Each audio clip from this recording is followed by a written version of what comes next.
రైతులకు రైతు భరోసా, ఆటో వాళ్ళకి వాహనమిత్ర, పిల్లలకి అమ్మఒడి, ఇలా పెద్దవాళ్ళకేమో వైఎస్ఆర్ భరోసా, ఇలాంటి కార్యక్రమాలు చాలా చేసిన సంక్షేమమే మా ప్రభుత్వ ధ్యేయం అంటున్నారు కదా.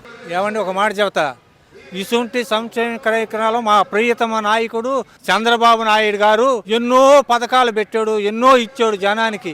కాలేజీలో కాలం చూపిపించాడు, డ్వాక్రా వాళ్ళకి రుణమాఫీ చేశాడు, ముసలాళ్ళకి 2,000 రూపాయలు చేశాడు, పశువు కుంకం కింద 15,000 రుణమాఫీ చేశాడు. ఆయన చేసిన కార్యక్రమాల్లో ఈయన ఏం చేశాడండి? ఆ రోజుల్లో పంట కాలంలో, మురుగు కాలంలో సంవత్సరం క్లియరెన్స్ చేసి అట్టి పెట్టి ఇచ్చేవాడు ఆ చంద్రబాబు నాయుడు గారి టైంలో. ఎందుకు ఓటేయాలి?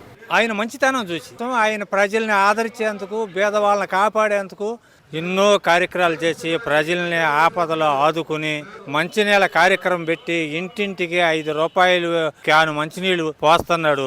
అంతకంటే మంచి పని చేసిన నాయకుడు ఈ బాపట్ల నియోజకవర్గంలో కూడా ఎవరు లేరు. బాపట్ల నియోజకవర్గంలో యోగేశ్ వరం గారు ఏకగ్రంగా గెలుస్తాడండి. ఈసారి గెలిచేది టీడీపీ అండి. వరం గారికి ఆయన మంచితనం చూసి, ఆయన బుద్ధి చూసి, దానికోసం ఆయన ఓటేస్తున్నామండి.